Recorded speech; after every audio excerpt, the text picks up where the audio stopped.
Hi friends, welcome again. Myself, your history का गुरुजी। Now अब जो पिछले वीडियो में जो हम डिस्कस कर रहे थे कि लास्ट 10 ईयर्स के board exam CBSE board exam के क्वेश्चंस को डिस्कस कर रहे थे, उसमें हमने चैप्टर 1 to 4 यानी कि हमारी जो फर्स्ट बुक है थीम्स ऑफ हिस्ट्री का फर्स्ट थीम की बुक के चैप्टर 4 को हमने कंक्लूड किया था। अब हम चैप्टर 5 की तरफ जा रहे हैं। चैप्टर 5 में जो फर्स्ट है वो why did Al-Biruni develop interest in India, give reasons. कि अल-बरूनी का भारत में इंटरेस्ट क्यों डेवलप हो, उसके रीजन से बताने हैं। इजी है, डायरेक्ट आंसर हो जाएगा। सेकंड है Bernier's description of imperial land ownership influenced western theorist like French philosopher Montesquieu and German Karl Marx justify the statement with suitable arguments. तो इसमें आपको पता हो कि बर्नियर ने जो इंडिया में जो लैंड डिस्क्रिप्शन दिया है, तो बर्नियर ने बताया कि इंडिया में जो मुगल एम्पायर में उसने बोला कि जो ज़मीन का मालिक है वो किंग है या ज़मीन का मालिक है वो यहाँ पे राजा होता है। तो उसी के बेस पे फिर कार्ल मार्क्स और मॉन्टेस्क्यू ने यहाँ की जो एशिया की जो सोसाइटी है उससे रिलेटेड कुछ अपना कुछ थ्योरी दी हैं, उसी के बारे में यहाँ पे जस्टिफाई करना है।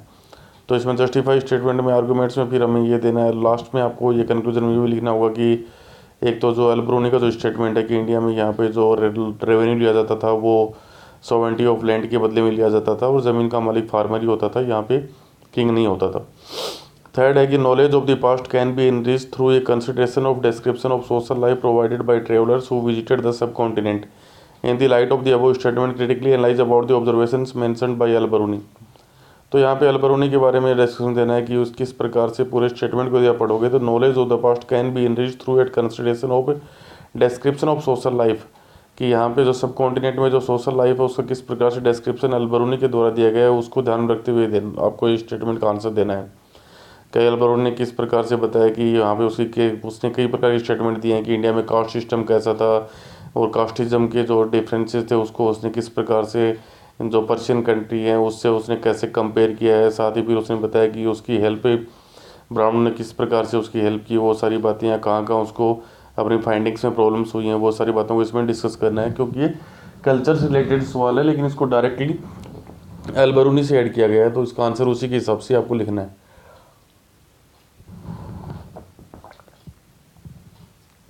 अगला explain the observation of Ibn Battuta.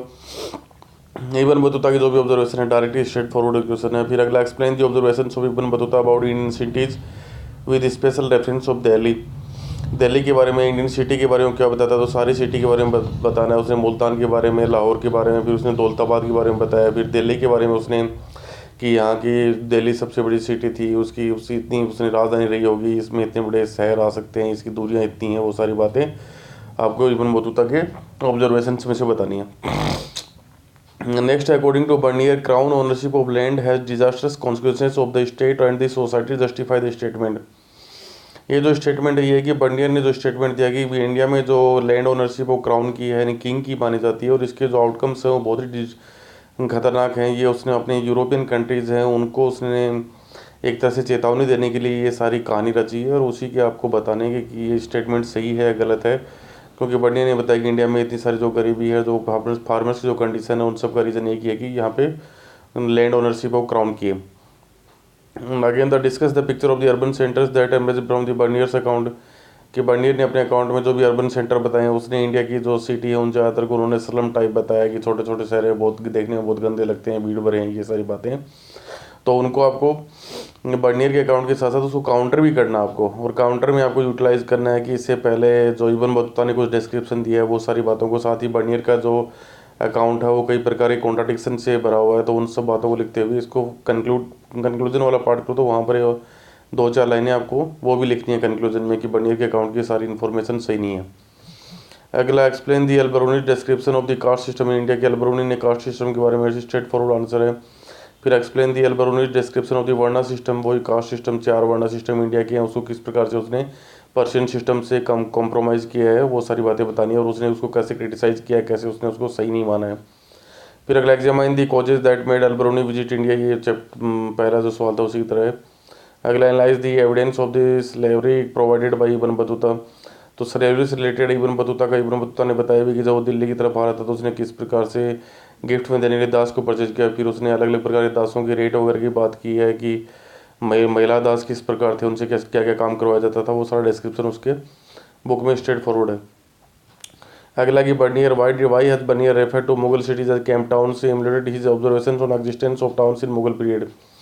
कि बर्नियर ने ज़्यादातर जो मुगल सिटीज़ को जब डिस्क्राइब किया तो उन्होंने उसने कैंप टाउन के रूप में डिस्क्राइब किया है वो। तो ये सब बातें कहाँ तक सही हैं, इसको उस समय मुगल पीरियड के जो टाउन्स हैं उसके ध्यान में रखते हुए आपको इसका आंसर देना है। Explain the ideas of Bernier on sati system and ideas of Ibn Battuta on the female slavery in India. वो फीमेल स्लेवरी हम बात कर ही चुके हैं। बर्नियर का सती के ऊपर जो डिस्क्रिप्शन है वो भी आपके बॉक्स के अंदर भी और लास्ट पैराग्राफ में भी है, वहाँ से आप इसका आंसर लिख सकते हो। फिर अगला explain the Bernier understanding of the land ownership, वो पूरा। तो लैंड ओनरशिप वाला जो सवाल है, 3 यहाँ पे हमारे पास है। एक तो आपके पास है आपका होगा एल्बरूनी, दूसरा इब्न बतूता और थर्ड आपका बर्नियर है। तो तीनों में भी यदि इंपॉर्टेंट आप मान के चलो तो सवाल एल्बरूनी वाले से कास्ट सिस्टम का जो डिस्क्रिप्शन उसका है, साथ में इब्न बतूता का जो डिस्क्रिप्शन है, एक तो स्लेवरी से रिलेटेड डिस्क्रिप्शन और एक इंडियन सिटी से रिलेटेड डिस्क्रिप्शन, वो इंपॉर्टेंट बनता है यहाँ पर। और बर्नियर वाला तो केवल दो ही सवाल बनते हैं कि बर्नियर ने एक तो लैंड ओनरशिप के लिए उसने बहुत सारी बातें की हैं, दूसरा उसने कुछ ऑब्जर्वेशन से सती वगैरह वाले ऑब्जर्वेशन, और फिर उसके बेस पे जो वेस्टर्न फिलोसफी थिंकर्स ने जो आइडिया डेवलप किए हैं, ये इसके चैप्टर के इंपॉर्टेंट क्वेश्चन हैं। Chapter 6 again important one. देखिए चैप्टर 6 ज़्यादातर लोगों को बहुत ही वैसे भी लगता है कि बहुत ही हार्ड और लेंथी चैप्टर है, तो इसका एक सिंपल सा सॉल्यूशन है कि आप देखिए कबीर की मैन टीचिंग को ध्यान में रखिए, गुरु नानक की टीचिंग को ध्यान में रखिए, मीराबाई की टीचिंग को एक बार देख लीजिए। उसके बाद आप सूफीज़म है उसके मेन फीचर्स को देख लीजिए। फिर भक्ति ने कैसे सूफीज़म के इम्पैक्ट डाला वो आप तैयार कर लीजिए। और एक जो शुरुआत और जो लिंगायत वाली परंपरा उन्होंने कैसे ब्राह्मणिकल सिस्टम को चैलेंज किया वो देख लीजिए। 5 सवाल कर लीजिए, उसके बाद आपको टाइम नहीं हो तो 5 में आप कंप्लीट कीजिए इस चैप्टर को। और फिर उससे रिलेटेड कोई भी आंसर आया उसी से ही अपने आंसर को पॉइंट्स फॉर्म में बनाकर उसका आंसर दे दीजिए। तो पहला the Lingayats challenge the idea of caste and pollution attributed to the certain groups by Brahmans, critically examine the statements. तो लिंगायत्स ने ब्राह्मणिकल सिस्टम को फॉलो नहीं करते थे, उन्होंने वो पॉल्यूशन वाला जो सिस्टम था उसको कास्ट पॉल्यूशन की जो सिस्टम को कैसे मानने से बना कर दिया था उसके बारे में बताना है। अगला explain the features of the Islamic region which contributed to its spread through the सब कॉन्टिनेंट, कि इस्लाम रिलीजन में कौन कौन से ऐसे फीचर्स हैं जिससे कि ये सब कॉन्टिनेंट में फैल गया था। फिर explain the growth of Puranic Hinduism from 600 BC to 600 CE। फिर मीराबाई वाला सवाल है, Mirabai has been recognised as a source of inspiration for centuries, identify the moral values that have been learn from his socio religious ideology. फिर Kabir was and is to present a source of inspiration for those who question in rich social institutions and ideas in their search for divine explain. फिर which are the main characteristics of Bhakti movement. 7th है Islam and its principles permeated far and wide through the सब continent explain. फिर 8th है in the late 20th century the Chishtis adapted the local environment and adopted features of the Indian development traditions explain. 9th explain how in the case of Vaishnavism cults developed around the various avatars of the deity, यहाँ वो अवतार वाले जो सारे विष्णु के अवतार हैं उसके बारे में बताना है। 10th वाला several common elements of bhakti and Sufi traditions provided a platform for the growth of Indo-Islamic culture. 11th I describe the major teachings of Guru Nanak and what is the importance of those values in present age. 12th explain the textual traditions regarding religious beliefs. 13th explain the teachings of Guru Nanak, did he wish to establish a new religion. 14th identify the relationship between the Sufis and the state from 8th to 18th century.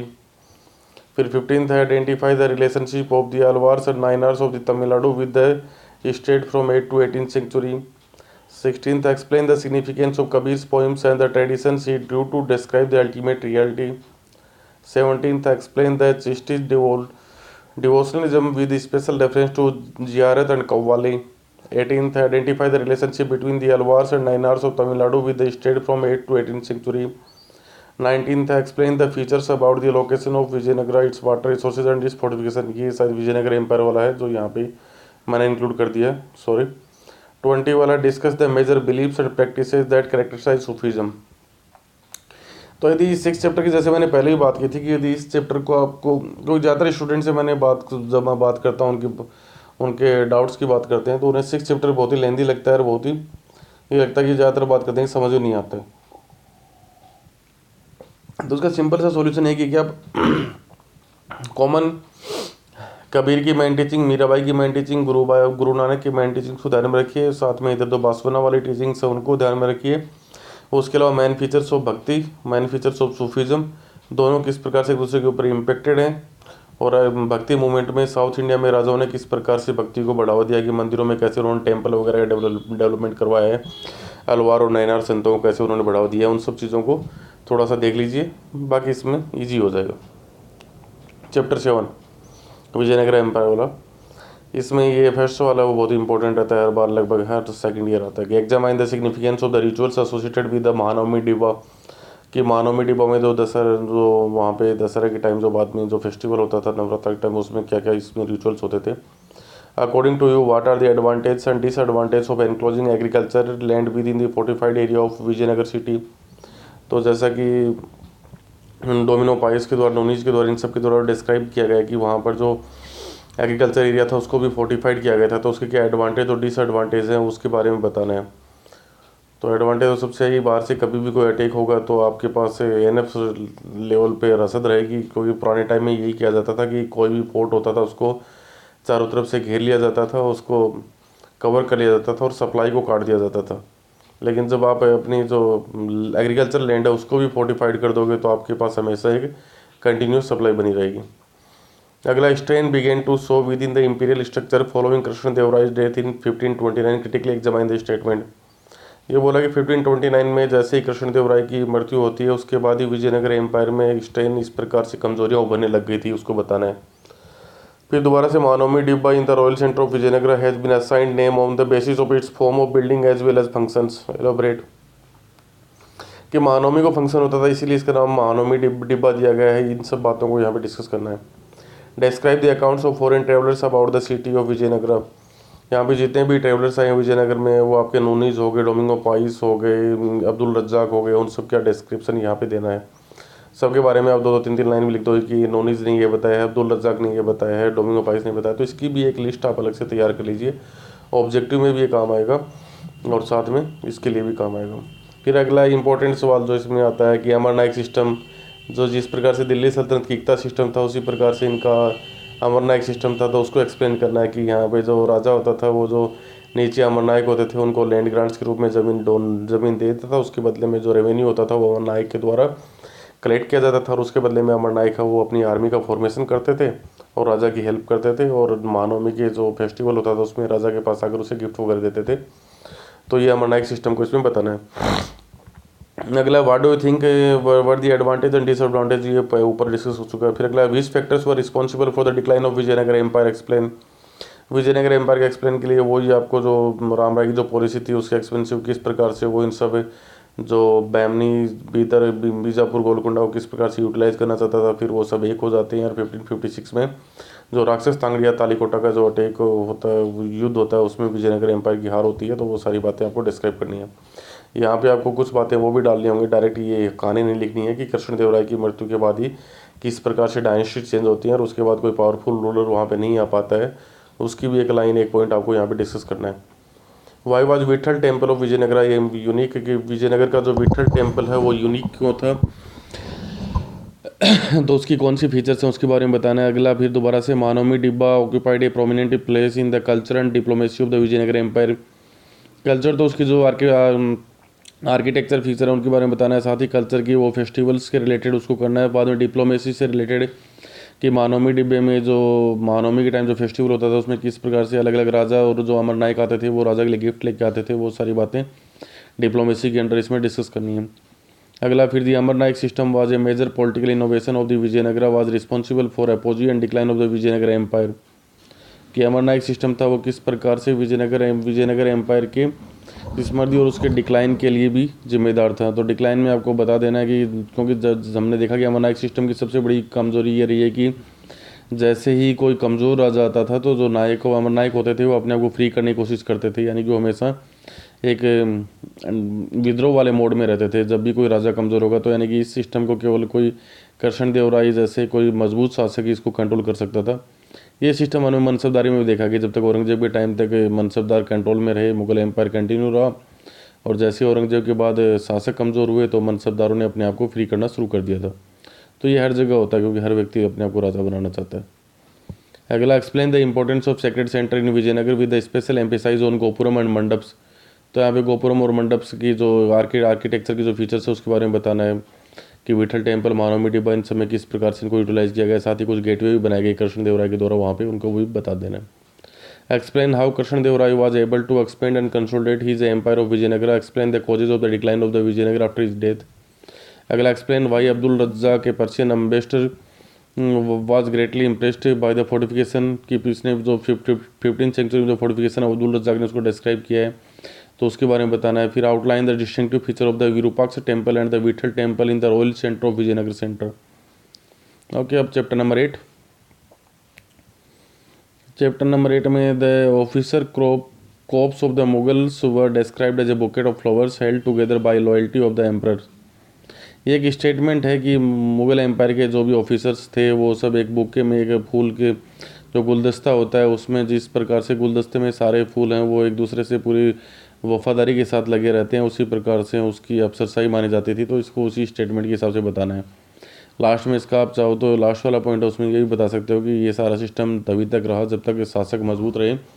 जैसे ही कोई empire कमज़ोर होने लगा, जैसे कि औरंगजेब के बाद जैसे ही एम्पायर कमज़ोर होने लगा, तो इन्हीं अफसरों ने वहाँ पे पूरे एम्पायर को डिक्लाइन करने की भी कोशिश की है, क्योंकि सब अपने आप को फ्री करते चले गए।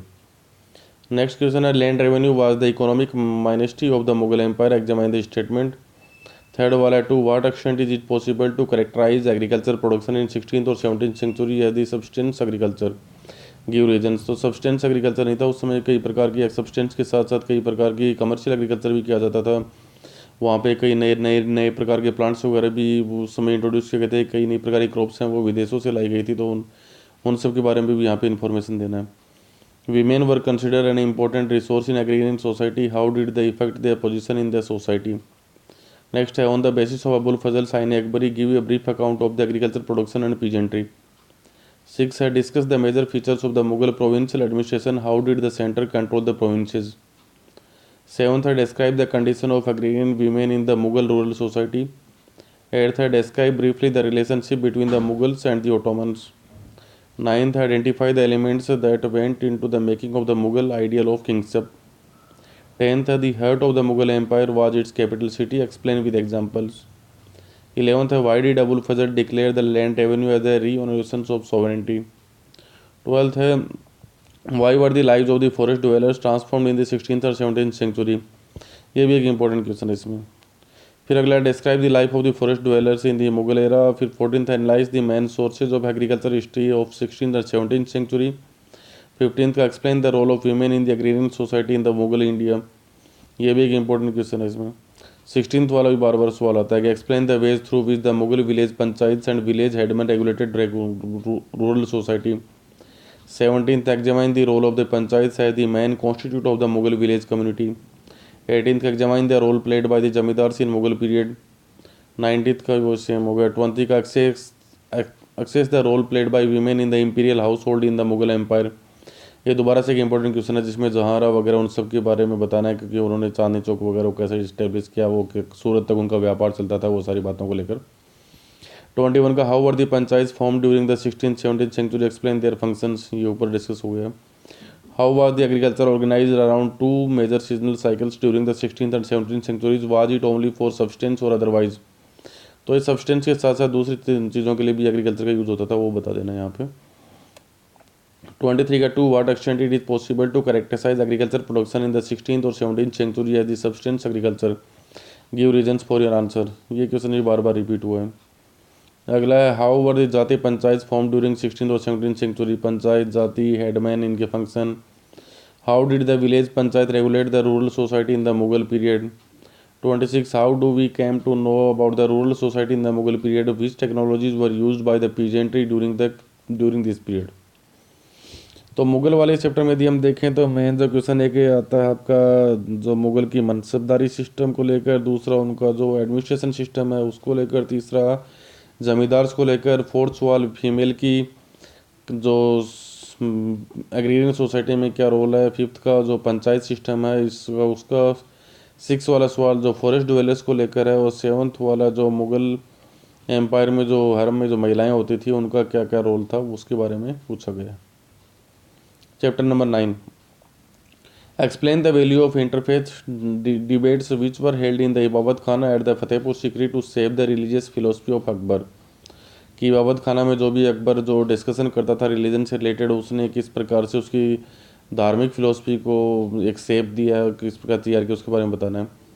अगला सेकंड का, explain the Mughal rule in relation to the statement Mughal kings had got power directly from God. जो स्टेटमेंट वाले सवाल हैं इनमें एक तरीका है कि स्टेटमेंट को कम से कम 2-3 बार पढ़ो, अंडरलाइन करो, हर वर्ड को समझो, क्योंकि कई बार ये होता है कि आपको आंसर पता होता है फिर भी आप यदि आप स्टेटमेंट को पूरा टैकल नहीं कर पाते हो तो उसका आंसर पूरी तरह से गलत हो जाता है। जैसे देखिए यहाँ पे भी सिंपल सा आपको जो स्टेटमेंट को प्रूव करना है कि Mughal kings had got power directly from God, ये स्टेटमेंट अबुल फजल के द्वारा दिया गया है। और ये इसमें सिंपल सा वही है कि जो मुगल एम्पर थे उन्होंने अपने आप को ये किया था कि जैसे उसके लिए एक वर्ड भी उन्होंने यूज़ किया, फरेज दी, कि मुगल एम्पायर हैं वो ऊपर से भगवान का, नीचे की तरफ जैसे हमारे पुराने टाइम में राजा ही करते थे ये काम कि राजाओं को भगवान का अवतार बनाया जाता था। और साउथ इंडिया में तो राजाओं की टेम्पल के अंदर मूर्तियाँ भी लगी हुई हैं, तो वही काम मुगल एम्पायर्स ने यहाँ पे किया है। Why is Ain Akbari so important, mention its limitation. Ain Akbari क्यों इंपॉर्टेंट है और उसकी लिमिटेशंस क्या है वो सारा बताना है कि किस प्रकार से उसमें सही डाटा का यूज़ नहीं हुआ है, डाटा का सिलेक्शन है वो बहुत ही आसपास की जगह से लिया गया है, पूरे इंडिया से नहीं लिया गया, वो बातें इसकी लिमिटेशंस में लिखनी है। अगला फोर्थ का, the nobility was recruited कंसिस्टली by the Mughal rulers from the diverse ethnic and religious group justify. कि जो नोबिलिटी का मतलब जो मनसबदार थे वो डाइवर्स क्यों करते थे, तो नॉर्मली सिंपल सा हर जगह ही होता है कि जितनी डाइवर्सिटी रहेगी उतना ही नोबिलिटी में यूनिटी कम होगी, और यूनिटी कम होगी तो उतना ही वो राजा के प्रति लॉयल बने रहेंगे, सिंपल सा तरीका है। तो यहाँ पे उनको डाइवर्सिफाई बताना है कि अकबर के टाइम, वो मुगलों के टाइम में ईरानी, तुरानी, राजपूत, सिख, फिर उसके बाद मराठा वगैरह इन सबको लिया गया था। द आइडिया ऑफ सुलह कुल, इंपॉर्टेंट सवाल है ये। Corner stone of the entitled enlightened rule in the light of the above statement make an assessment of Akbar's policy of sulh kul. फिर अगला, the women of imperial household plays, ये next पिछले chapter का सवाल दोबारा रिपीट हो गया। फिर अगला, describe the process of manuscript production in the Mughal court. Next, explain why Akbar is considered as the greatest of all the Mughal emperors, ये इतना इंपॉर्टेंट नहीं होगा। In what ways have the daily routine and special festival associated with the Mughal court conveyed a sense of power of the Mughal emperor? वही तुलादान वाले झरोखा दान, वो अपने birthday पे जो सारे फेस्टिवल करते थे, सुबह सुबह झरोखे में दर्शन देते थे, फिर दीवान आम में आके बैठते थे, इन सब से क्या होता था, मुगल एम्पर कैसे अपनी पावर को कन्वे कर रहा था, उन बातों को डिस्कस करना है। 10th का, in what ways would the daily routine and special festivals, वही ऊपर वाले से एसोसिएटेड है। Mention features of the Mughal nobility, जो मुगल नोबिलिटी है उसके मेन फीचर्स क्या है उसके बारे में बताना है। फिर अगला, the keeping of exact and detail record was the major concern of the Mughal administration, critically examine the statement. अगला, who wrote the Akbarnama, describe its content in brief. 14th का, describe briefly how the emperor began his day in the balcony and at the Diwan Aam. फिर next, how was the idea of sulh kul implemented through the state policies, explain. कि सुलह कुल वाली policy में कैसे किया गया, तो इसमें सारे वो बताने कि अकबर ने किस प्रकार से जजिया कर को बंद कर दिया, तीर्थ यात्रा पे लगने वाले करों को बंद किया, फिर वो किस प्रकार से इबादत खाना में लोगों को बुला रहा था, फिर उसके बाद उसने किन लोगों को लिए क्या क्या नए नए स्टेप्स लिए उस पॉलिसी के लेकर। फिर अगला, analyse the diplomatic and political relationship of the Mughal with the neighbouring empires, कि जो कंधार और जो सफावी ईरान के जो सफावी शासक थे उनके साथ क्या रिलेशनशिप थे उसके बारे में बताना है। Explain why Kandahar was a bone of the connection between the Safavid and the Mughals. फिर अगला, describe the variety of task involved in creation of manuscripts during the region of Mughals. फिर अगला, how do you think that a chronicles commissioned by the Mughals emperors are important source for studying Mughal history.